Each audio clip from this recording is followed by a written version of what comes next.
Bismillah, alhamdulillah, wa salatu wa salam ala rasulillah wa ala alihi wa sahbihi wa man walah. Rabbi sharah li sadri wa yassir li amri wa hlul 'uqdatan min lisani yafqahu qawli. Mes chers frères et sœurs, salam alaykum. J'implore Allah tabarak wa ta'ala de vous récompenser pour être venus aussi nombreux. J'implore Allah tabarak wa ta'ala de récompenser les responsables pour cette invitation. Et je remercie Allah de m'avoir facilité d'être avec vous. Notre thème aujourd'hui est la médisance. La médisance, c'est un grand péché qui malheureusement s'est banalisé. La médisance est une maladie qui a touché énormément de gens dans notre communauté. Même certains parmi ceux qui apprennent les sciences religieuses ont été touchés par ce fléau, par cette maladie. Rares sont ceux qui ont été épargnés par cette maladie. Qui parmi nous n'a jamais parlé sur le dos de son frère ou de sa sœur en son absence? Il s'agit d'un grand péché qui a été banalisé.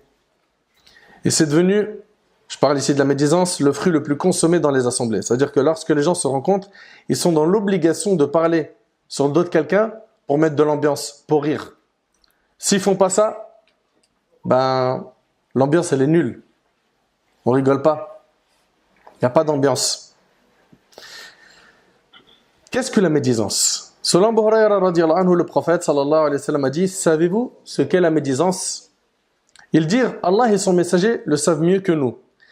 Il dit alayhi salatu wassalam: dhikruka akhak bima yakrah. C'est quand tu dis à propos de ton frère des choses qu'il n'aime pas.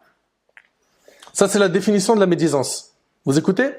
C'est quand tu dis à propos de ton frère des choses qu'il n'aime pas. Mais attention, il est absent à ce moment-là. C'est ça la médisance. C'est donc parler en mal sur le dos de ton frère quand il n'est pas là, quand il est absent. On dit au prophète sallam: que penses-tu si ce que je dis à propos de mon frère existe réellement? C'est-à-dire si le défaut que je dis là, il existe réellement. Qu'en est-il de cela? Il dit: si ce que tu dis est vrai, tu as médit. C'est ça la médisance. Tu as parlé sur lui en mal alors qu'il n'est pas là. Et si ce que tu dis n'existe pas, alors tu l'auras diffamé. Ok, là c'est une calomnie. Et c'est rapporté par l'imam Muslim. Donc, dhikruka akhak bima yakrah, c'est ça la définition de la médisance. C'est de dire à propos de ton frère ce qu'il n'aime pas entendre.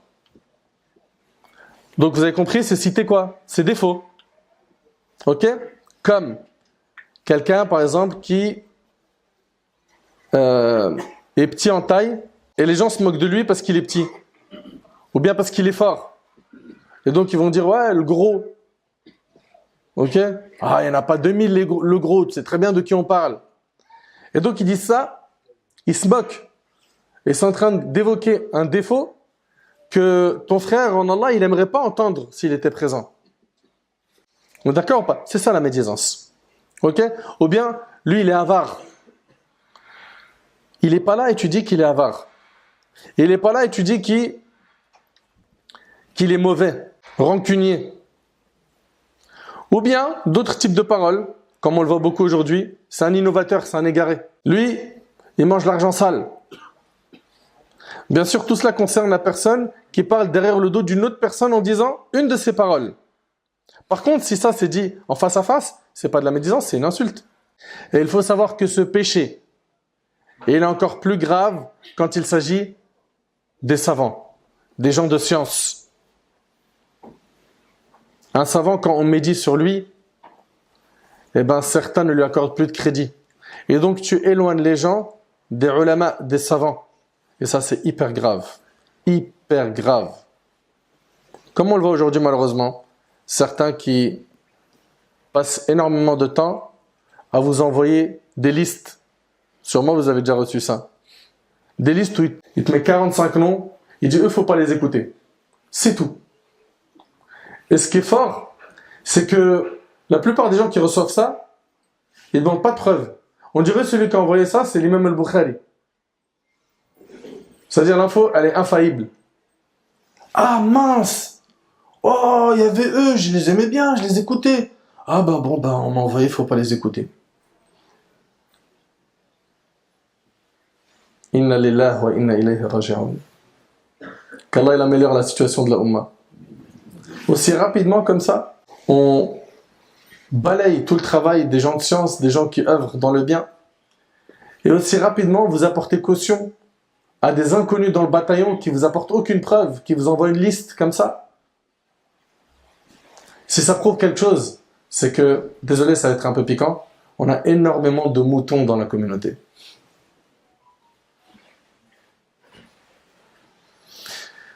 On va revenir sur ce point, Inch'Allah, tout à l'heure. T'as des gens qui passent leur temps à écouter les vidéos de certains prêcheurs ou savants et ils écoutent ça avec une oreille très attentive.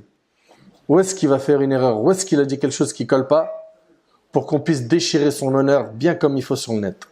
Et après, vous avez ces fameuses mises en garde malhonnêtes et mensongères qui remplissent la toile malheureusement. Alors, à ces gens-là, on leur rappelle quelques textes. Selon Abu Barza al-Aslami, le prophète a dit « Ô vous qui avez cru avec vos langues, alors que la foi n'a pas encore pénétré votre cœur, ne médisez pas des musulmans et ne cherchez pas les défauts de vos frères, car quiconque cherche les défauts de son frère en islam, Allah cherchera les siens. Et celui dont Allah cherche les défauts, il l'humiliera en mentionnant ses défauts, même s'il se trouve dans sa maison. » C'est-à-dire, il sera humilié même s'il se cache dans sa maison. Le hadith qu'on vient d'évoquer, il est rapporté par l'imam Ahmad et d'autres.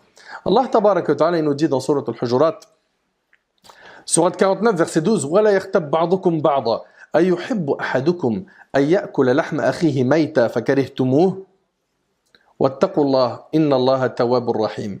Et ne médisez pas les uns des autres. L'un de vous aimerait-il manger la chair de son frère mort?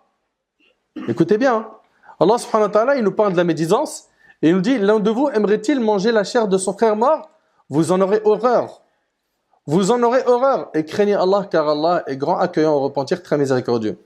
Si on te présente un de tes frères morts, est-ce que tu serais capable de manger sa chair?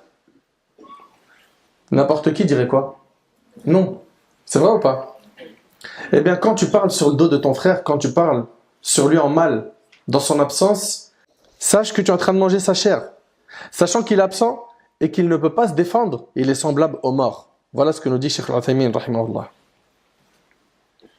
Et Abu Hurayra, radiyallahu anhu, il rapporte que Ma'iz, ce noble compagnon, soyez très attentifs s'il vous plaît.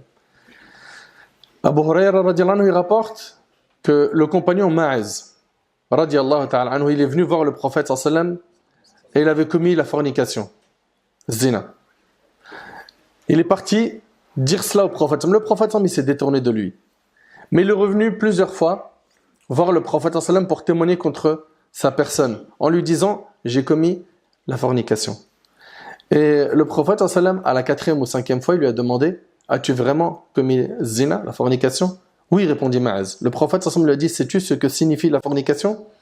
Il lui a dit « Oui, c'est ce que l'homme commet avec sa femme, mais de manière licite. » Le prophète lui a dit « Que désires-tu au Ma'az ?» Il a dit « Je veux que tu me purifies. » Le prophète il insiste, il lui dit « As-tu donc eu un rapport comme on fait entrer l'aiguille dans un récipient de kohl ou la corde dans un puits ?» Il lui a dit « Oui au messager d'Allah. » Et le prophète a demandé qu'on lui applique une sentence. Et subhanallah, plus tard le prophète entendit un homme dire à un autre « N'as-tu pas remarqué cet homme qu'Allah a caché son péché, venir l'avouer jusqu'à ce qu'il ait été sanctionné tel un chien ?» C'est chaud. Hein? Puis, il continua son chemin et arrivé à un endroit où il y avait la charogne d'un âne. Le prophète a dit à ses compagnons, où sont-ils un tel et un tel, ceux qui ont parlé en mal de Ma'iz? Une fois en sa présence, il leur a dit, descendez du dos de vos montures et allez manger du cadavre décomposé de cet âne. Qui ferait ça? Qui irait manger le cadavre d'un âne? Ils répondirent, ô messager d'Allah, cela n'est pas comestible. Ça se mange pas. Le prophète leur répliqua, ce que vous venez de dire de votre frère Ma'iz est aussi répugnant que de manger de cette charogne. Allahu Akbar. Par celui qui tient mon âme entre sa main, Ma'iz se trouve actuellement au paradis en train de plonger dans ses ruisseaux. Et c'est rapporté par Abu Daoud. L'honneur du croyant, il est sacré. Et on a cette facilité à déchirer l'honneur des gens. C'est vraiment triste. Une facilité à faire des copier-coller sur des messages qui déchirent l'honneur des gens. Je le répète, c'est triste et c'est grave. Notre sang, nos biens et notre honneur, toutes ces choses sont sacrées. Écoutez bien, et ils font partie des dernières recommandations du prophète sallallahu alayhi wa sallam. Parmi les recommandations que le prophète sallallahu alayhi wa sallam, il a fait à sa communauté avant de mourir, il a dit dans son pèlerinage d'adieu, votre sang, vos biens, votre honneur vous sont sacrés comme sont sacrés ce jour. Ce jour, c'était le jour de Arafat. En ce mois, le mois de Dhul Hijjah, dans cette ville, et c'était la ville de la Mecque. Vous imaginez un peu que notre honneur, il est sacré comme la Mecque? Nos biens également, notre sang. Puis il ajouta, ai-je transmis, oh Allah soit témoin, rapporté par Bukhari et Muslim. Hélas, certaines personnes ont souillé leur bouche en mangeant la chair de nos frères et sœurs. En fait, on ne s'en rend pas compte de l'impact de ce qui est prononcé de notre bouche. On dit des choses en pensant que c'est rien. C'est une petite moquerie. C'est rien. Eh bien, écoutez avec moi ces quelques hadiths du prophète sallallahu alayhi wa sallam. Selon Mu'adh radiyallahu anhu, le prophète sallallahu alayhi wa sallam a dit, l'homme dit sûrement, écoutez bien, une parole digne de la satisfaction d'Allah, sans lui prêter la moindre attention. Et voilà qu'Allah l'élève à cause d'elle de plusieurs degrés. Donc des fois, il arrive qu'une personne, elle dit une parole, sans lui prêter la moindre attention. Et en fait, cette parole-là, elle est une parole digne de la satisfaction d'Allah. Et Allah, par cette parole, il l'élève en degrés, de plusieurs degrés. Et regardez, et l'homme dit sûrement une parole provoquant la colère d'Allah, sans lui prêter la moindre attention. Et voilà qu'elle le fait plonger dans l'enfer, rapporté par le Bukhari. Surveillons nos langues. Habituons nos langues à dire que du bien. Et selon Abu Hurayra radiyallahu anhu, le prophète sallallahu alayhi wa sallam a dit, il arrive que l'homme prononce une parole provoquant la colère d'Allah sans lui prêter la moindre attention. Écoutez bien. Il arrive que l'homme prononce une parole provoquant la colère d'Allah sans lui prêter la moindre attention dans le but de faire rire ses amis. Et voilà qu'elle le fait plonger en enfer 70 années rapportées par le Bazar. C'est-à-dire quoi? Une parole, tu la prononces, elle peut te faire plonger en enfer 70 ans. Un gros mot. Une médisance. Une rumeur mensongère qu'on propage. 70 ans en enfer. T'imagines? C'est beaucoup. Et méfiez-vous de la médisance. Le prophète ne l'a jamais toléré. Et regardez avec moi, subhanallah, Aïcha radiyallahu anha, Aïcha c'est qui? L'épouse du prophète sallallahu alayhi wa sallam. Très bien. Elle rapporte, je dis au prophète sallallahu alayhi wa sallam, je ne citerai de Safiya. Safiya c'est qui? C'est une épouse également du prophète sallallahu alayhi wa sallam. Donc c'est la coépouse de Aïcha. Ok? Écoutez bien. Aïcha radiyallahu anha, elle dit, je ne citerai de Safiya, Safiya sa coépouse, que tel défaut. Et elle a fait un signe de la main qu'elle était petite. Elle a fait un signe de la main comme quoi elle est petite, Safiya. Et regardez ce que le prophète sallam a dit. Il lui a dit, tu viens de dire une parole qui, si on la mélangeait à toute une mer, lui changerait son goût et son odeur. Vous êtes conscient là que le prophète sallam, il blâme sévèrement la médisance? Vous réalisez à quel point c'est grave? Et nous, si seulement ça se limitait à « il est petit, il est grand ». Non, lui, c'est un voleur. Lui là, gros menteur. Lui, fais rien avec lui, hein. Il va t'arnaquer. Alors, si c'est vrai, c'est pas une médisance, et on va le voir, ça fait partie des cas de médisance autorisée, on va voir ça à la fin, Inch'Allah, ok? Mais si c'est faux, tu es en train de détruire ton avenir dans l'au-delà. C'est hyper grave. Tu viens de dire une parole qui, si on la mélangeait à toute une mer, lui changerait son goût et son odeur. Elle dit encore, je lui ai imité une fois la démarche de quelqu'un. Et ça arrive ou pas? Que certains pourraient, regarde lui comment il marche. Et tu imites sa démarche ou sa manière de parler. Elle dit encore, je lui ai imité une fois la démarche de quelqu'un. Il dit, je ne voudrais à aucun prix imiter les défauts de quelqu'un. Il dit, je ne voudrais à aucun prix imiter les défauts de quelqu'un. C'est rapporté par Abu Daoud et Tirmidhi. Et selon Anas radiyallahu anhu, le prophète sallam a dit, au cours de mon ascension au ciel, je suis passé devant des gens ayant des ongles de cuivre. Vous savez que le prophète sallam il a fait un voyage qui s'appelle Al-Isra wal-Mi'raj. Le voyage nocturne de la Mecque à Jérusalem. Puis après, il a fait l'ascension qui est de Jérusalem jusqu'au-dessus des 7 cieux, il a dépassé le lotus de la limite, et c'est dans ce voyage qu'il lui a été ordonné d'accomplir la prière, n'est-ce pas? Très bien. Qui ont été réduites à la fin à 5 prières avec la récompense de 50. Très bien. Dans ce voyage, le prophète sallam, il est accompagné de Jibril dans l'ascension, et il dit, je suis passé devant des gens ayant des ongles de cuivre avec lesquels ils se griffaient le visage et la poitrine. Des ongles, écoutez bien, hein, des ongles de cuivre. C'est tranchant. Avec lesquels ils se griffaient le visage et la poitrine. Je demandais, qui sont ces gens-là, ô Gabriel? Il dit, ce sont ceux qui mangeaient la chair de leur prochain et leur souillaient leur bonne réputation, rapportée par Abu Daoud. Qui d'entre nous veut s'exposer à ce châtiment? Personne. Tout cela est dû au fait qu'on a du mal à maîtriser notre langue. On a réellement besoin de mettre un frein à notre langue. Qu'est-ce qu'il a dit le prophète sallam à Mu'adh? Dans le hadith rapporté par Tirmidhi, il lui a dit, mets un frein à celle-ci. Et il parlait de la langue. Je dis, ô messager d'Allah, sommes-nous donc punis pour de simples paroles que nous disons? Il dit que ta mère te perde. Les gens sont-ils jetés sur leur visage dans le feu de l'enfer pour autre chose que ce que leurs langues ont récolté? La langue. La langue peut quoi? Peut nous faire périr. Et selon Abu Sa'id al-Khudri, le prophète sallam a dit, toutes les fois que le fils d'Adam se lève le matin, tous ses organes blâment sa langue d'une façon humiliante. T'imagines, tous tes organes, est-ce qu'on croit à ce qu'il dit le prophète sallam, oui ou non? Le prophète sallam dit que tous les organes du corps blâment sévèrement la langue. Ils lui disent, crains Allah dans ton comportement à notre égard, car nous dépendons tous de toi. Allahu Akbar. Si tu es sur le droit chemin, nous le sommes aussi.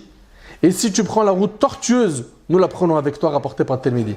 Et selon Abu Hurayra radiyallahu anhu, le prophète sallam a dit, celui qui croit en Allah et au jour dernier, qu'il dise du bien ou qu'il garde le silence. Rapporté par Bukhari Muslim. Si réellement tu crois en Allah et tu crois ce rendez-vous que tu as avec ton Seigneur le jour du jugement et que tu auras des comptes à rendre, mais mesure tes propos. Fais attention. Rapidement, comme ça, on se laisse aller et on ne mesure pas la conséquence de nos propos. Abu Moussa radiyallahu ta'ala anhu rapporte, je dis une fois au messager d'Allah, qui est le meilleur musulman? Le prophète sallam a dit, celui dont les musulmans sont à l'abri de sa langue et de sa main. Rapporté par Bukhari Muslim. Et selon Sahl ibn Sa'd, radiyallahu anhu, le prophète sallam a dit, celui qui me garantit ce qu'il a entre ses deux mâchoires, sa langue, et entre ses deux jambes, c'est-à-dire son sexe, je lui garantis le paradis, rapporté par Bukhari Muslim. Aujourd'hui, quand une personne veut faire rire son entourage, elle tombe dans la médisance. Et ça parle sur tout le monde. Sur les membres de la famille, sur les amis, collègues de travail, sur le patron, sur l'imam de la mosquée, sur les savants, sur les prêcheurs, ça parle sur tout le monde.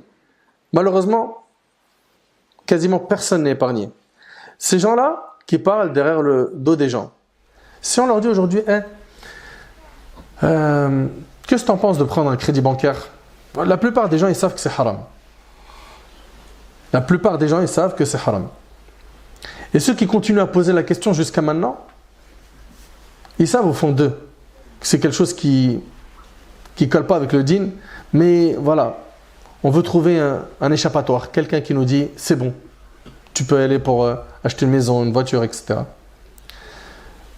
Bah voilà, généralement les gens ils disent non, riba, merci, c'est pas pour moi, haram.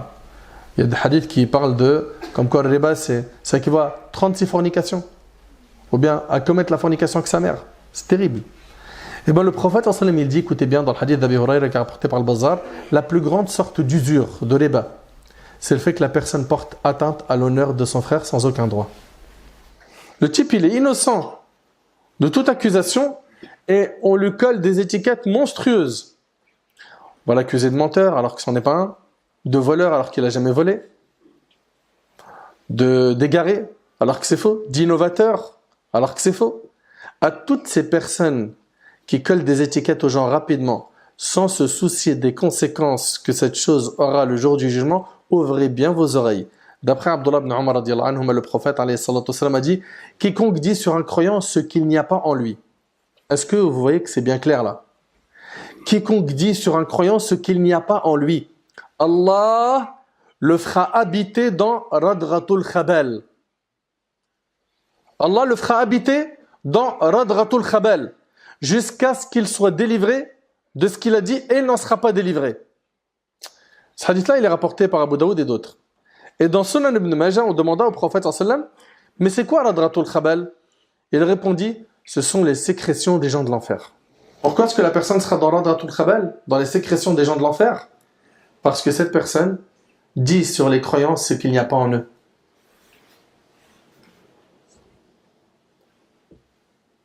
Franchement, c'est terrible. Et en fait, quand je vous dis tout ça, moi je me pose 1000 questions. Je me demande si ça vous fait peur ou pas d'entendre ces textes. Parce que si ça ne fait pas peur, là vraiment, demandez à Allah qui vous accorde un cœur. Et si on en a réellement peur, il faut qu'on prenne des fermes décisions. Et parmi elles, je vais retenir ma langue, j'arrête de parler sur le dos des gens.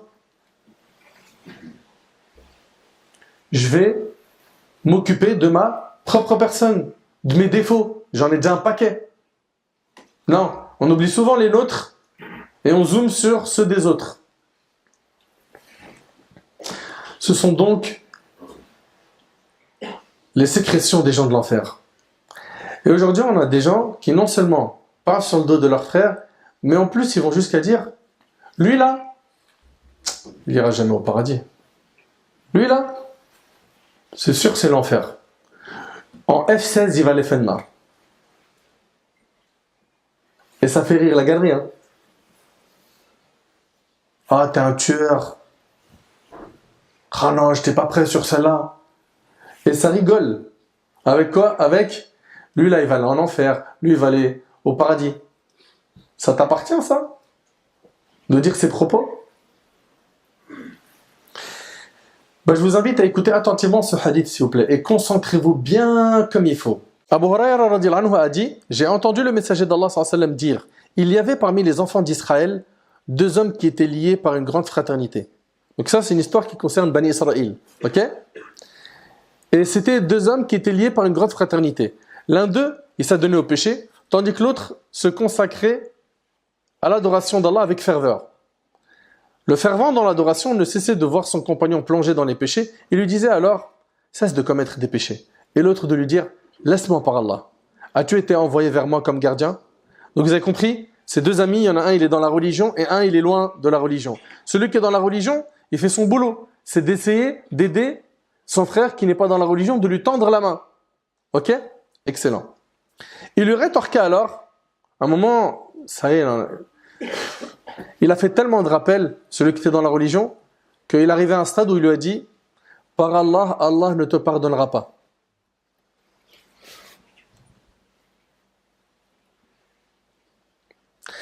Ou « Ne te fera pas entrer au paradis. » Lorsqu'ils moururent, les 2, lorsqu'ils moururent, ils furent rassemblés devant le Seigneur des univers qui dit aux fervents dans l'adoration. Donc Allah subhanahu wa ta'ala, il s'est adressé à celui qui était dans l'adoration, qui était dans la piété, dans la religion. Il lui a dit, avais-tu une connaissance de ma science? Avais-tu une connaissance de ma science ou avais-tu un pouvoir sur ce que je possède? Allah tabaraka wa ta'ala s'adressa ensuite aux pécheurs en disant, écoutez bien, va et entre au paradis avec ma miséricorde.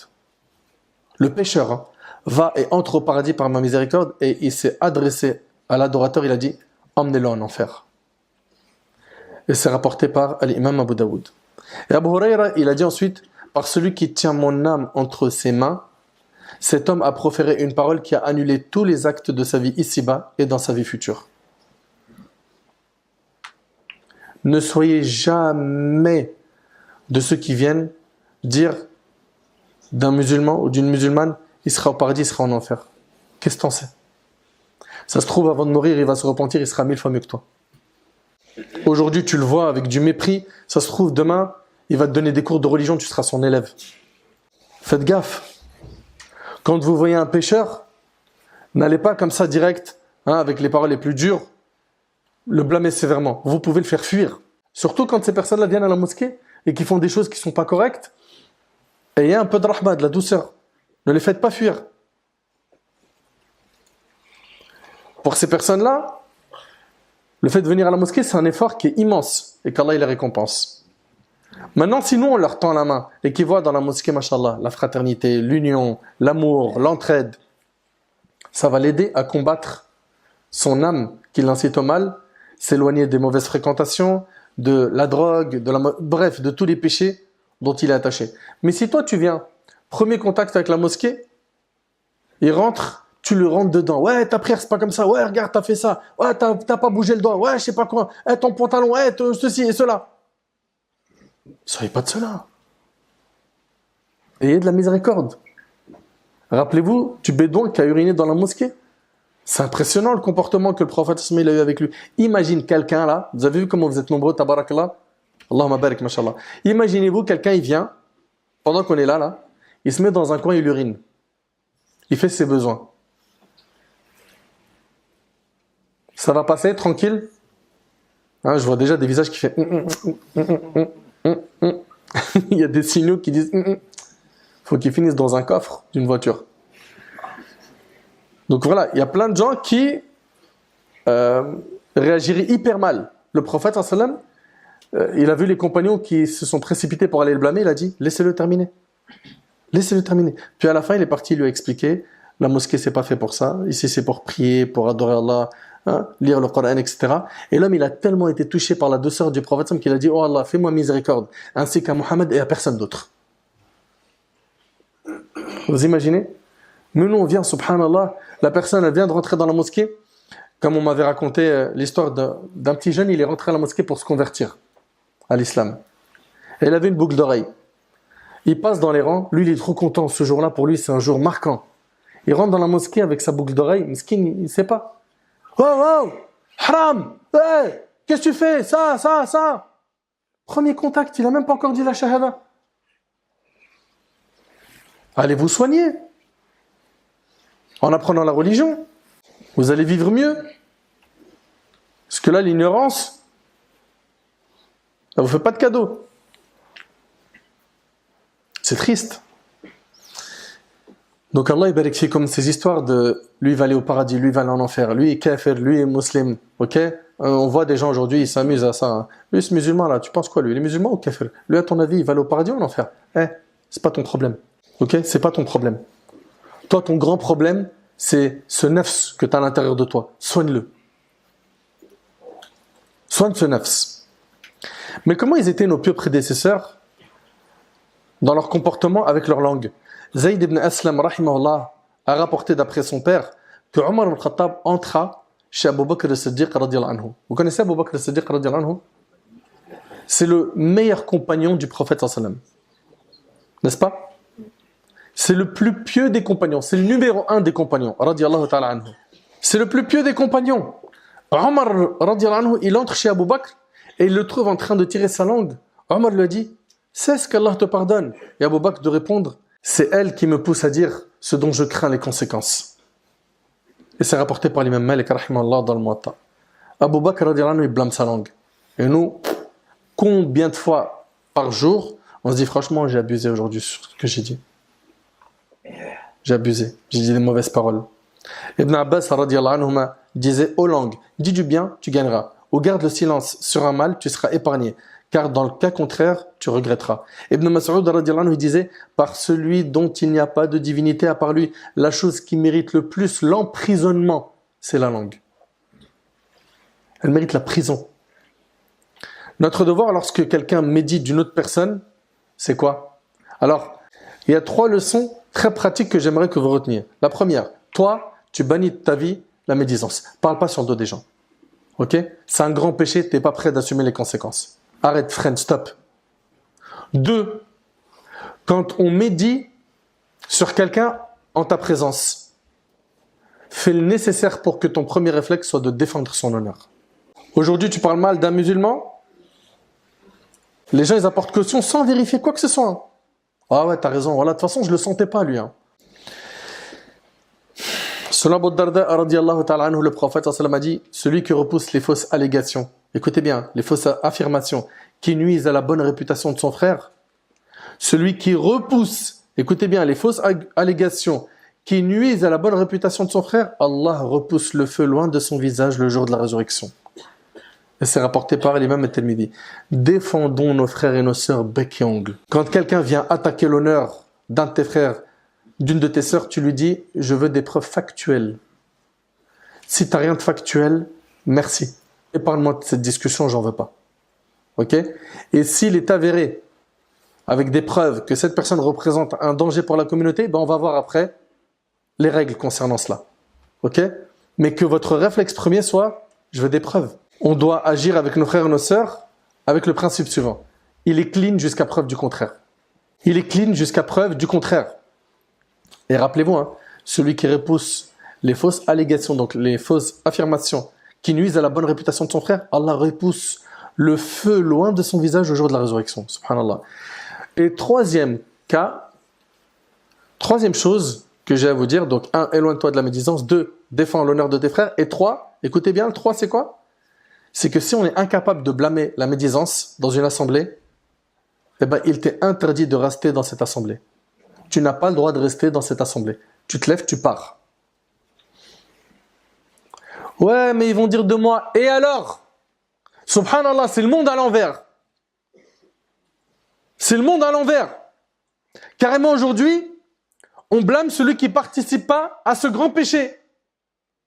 Ah voilà, regarde. Ça y est, il commence à nous faire le frère Muse là. Allez, c'est bon, c'est devenu un imam. Pardon, monsieur l'imam. Laisse-les se moquer de toi. Pars, t'as rien à faire. Dans le cas où il n'écoute pas le rappel. Dans le cas où tu as exhorté et il s'en moque. T'as rien à faire ici. Et ta présence dans cet endroit, avec un silence, alors que tu sais que c'est haram, c'est une caution de leur péché. T'as rien à faire, sois fort. Pourquoi dans ces situations-là, tu te sens faible? Mais non. C'est pas à eux d'imposer la médisance, c'est à toi de venir exhorter. Après, s'ils ne veulent pas arrêter, s'ils ne veulent pas changer, c'est leur problème. Mais toi, tu as fait ton devoir. Dans Surat Al-An'am, Allah tabaraka wa ta'ala, il dit وَإِذَا رَأَيْتَ الَّذِينَ يَخُوضُونَ فِي آيَاتِنَا فَأَعْرِضْ عَنْهُمْ حَتَّى يَخُوضُوا فِي حَدِيثٍ غَيْرِهِ وَإِمَّا يُنْسِيَنَّكَ الشَّيْطَانُ فَلَا تَقْعُدْ بَعْدَ الذِّكْرَى مَعَ الْقَوْمِ الظَّالِمِينَ. Écoutez bien, quand tu vois ceux qui pataugent dans les discours à propos de nos versets, éloigne-toi d'eux jusqu'à ce qu'ils entament une autre discussion. Et si le diable te fait oublier, alors, dès que tu te rappelles, ne reste pas avec les injustes. Le Cheikh Sa'di, rahimahullah, il dit que ce verset concerne kull mutakallim bi muharram, tous ceux qui parlent en prononçant quelque chose de haram. Et la médisance en fait partie. Donc, Allah il nous dit quoi? Écoutez bien, éloigne-toi d'eux jusqu'à ce qu'ils entament une autre discussion. C'est un ordre coranique. Pourquoi tu restes avec eux?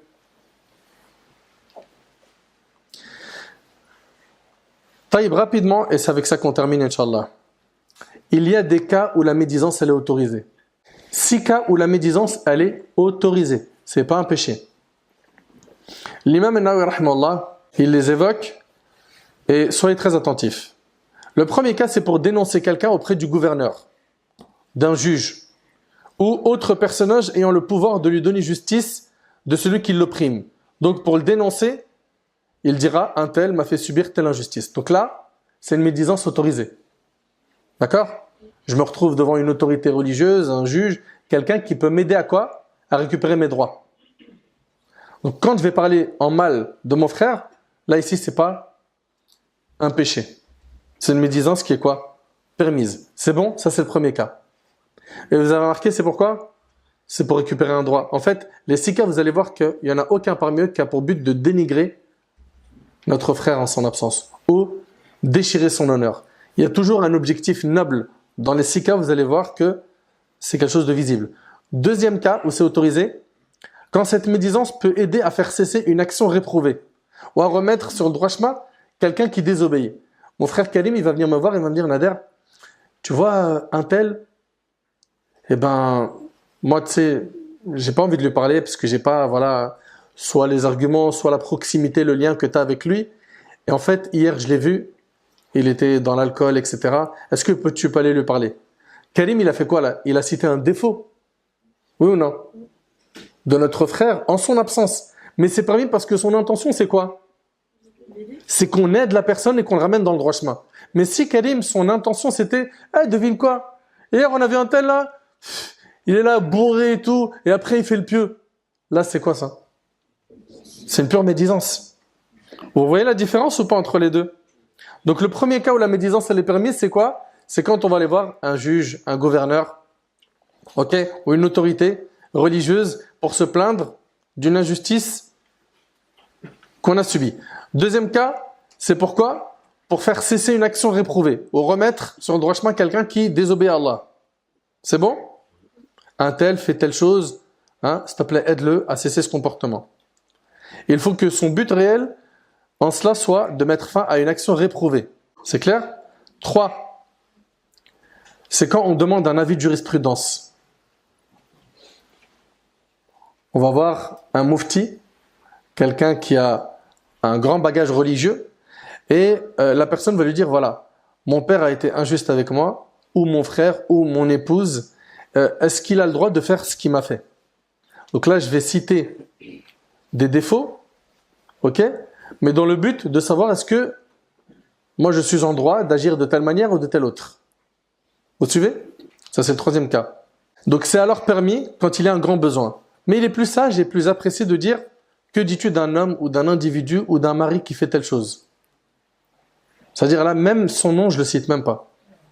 Le juge de toutes les manières ou le savant de toutes les manières que je vais concerter, lui ce qu'il veut c'est quoi? C'est juste avoir les infos qu'il faut pour me dire, voilà, la réponse est telle et telle chose. Le nom, c'est pas quelque chose qui est indispensable pour lui. Ainsi, on atteint le même but sans désigner une personne en particulier. Il est permis par contre de citer le nom d'une personne quand il y a un intérêt. Quand il s'agit de, et ça c'est le quatrième point, de prévenir les musulmans d'un mal et de leur donner le bon conseil. Ok? Là, ça peut avoir plusieurs aspects. Le fait de dénoncer le peu de fiabilité de ceux qui rapportent de faux hadiths. De dire par exemple, voilà, telle personne, il ne faut pas l'écouter, pourquoi? Parce qu'il dit des faux hadiths, il ment sur le prophète sallallahu alayhi wa sallam. Vous suivez? Ou le fait de dénoncer de faux témoins. Ok? Cela est permis à l'unanimité des savants. Également le fait de prendre l'avis de quelqu'un sur un futur gendre ou un futur associé. Il y a quelqu'un qui va venir faire avec moi un business. Voilà, il m'a dit, écoute, je vois que tu as la fibre commerce, moi aussi, on se connaît quand même un petit peu, viens on fait un truc ensemble. Mais moi je ne le connais pas très bien. Et pour m'engager avec lui, j'ai besoin d'être certain que c'est un bon profil. Donc je vais me renseigner. Si moi je viens, je demande à Karim des informations sur lui et que lui il en a, et qui sont même mauvaises, il doit me les dire, oui ou non? Dire lui, ah là là, t'associes pas avec lui. Hein. Ah ouais, il a déjà un passif sombre. Et ça fera partie quoi? De sa sincérité dans le conseil. Vous suivez? Et pareil, quelqu'un qui vient demander ma fille en mariage. Et moi, le prétendant, je le connais pas. Je le connais pas. Et par exemple, mon frère, il me dit, ce frère-là qui vient demander ta fille là, attention, déjà il prie pas. Tout le monde dit il prie. Et il commence à me balancer comme ça pas mal d'informations qui, malheureusement, sont très sombres. Lui, il n'a pas fait de médisance, il n'a pas fait de péché ici. Ok? Et au contraire, c'est quelque chose qui doit être fait, l'équipe. Ok? Même si ça sera en défaveur pour mon ami, c'est pas grave. Le plus important, c'est quoi? C'est qu'on conseille bien les gens pour pas qu'ils se fassent avoir. Et on a un hadith, Fatima bint Qais radiyallahu anha, elle rapporte, je suis allé une fois dire au prophète sallallahu alayhi wa sallam, Abu Jahl et Muawiya sont venus demander ma main. Le prophète sallallahu alayhi wa sallam a dit, quant à Muawiya, c'est quelqu'un qui est pauvre, qui n'a pas d'argent. Ok? Et là ici, il cite un défaut. Et quant à Abu Jahl, il aime battre les femmes. Et il le dit, épouse plutôt qui? Osama. Donc là, on voit que le prophète sallallahu alayhi wa sallam, il a cité les défauts de ces personnes-là. Pourquoi? Pour la préserver? Non, il ne faut pas que tu te maries avec ces profils-là. Toujours dans le quatrième point, il y a le fait de mettre en garde un étudiant qui va régulièrement chez un innovateur ou un dévoyé fasiq pour s'instruire auprès de lui, à cause du risque qu'il court auprès de lui.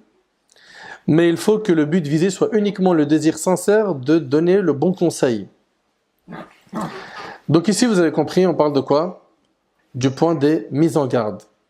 Et malheureusement, aujourd'hui, il y a des mises en garde et elles sont, pour beaucoup d'entre elles, sont généralisées, souvent pleines d'injustice, de calomnie. Ok? Il m'est arrivé plus d'une fois de me retrouver à parler sur un cheikh avec un frère qui n'était pas d'accord. Il me disait non, ce cheikh-là, il ne faut pas l'écouter. Je dis très bien, pourquoi? Vas-y, liste-moi les points qui ont fait sortir ce cheikh du cercle de Ahl Sunnah wal Jama'a. Soit c'est des silences radio, soit c'est des choses qui ne sont pas vérifiées, soit c'est des calomnies, et il y en a eu plein des calomnies, des mensonges. C'est faux.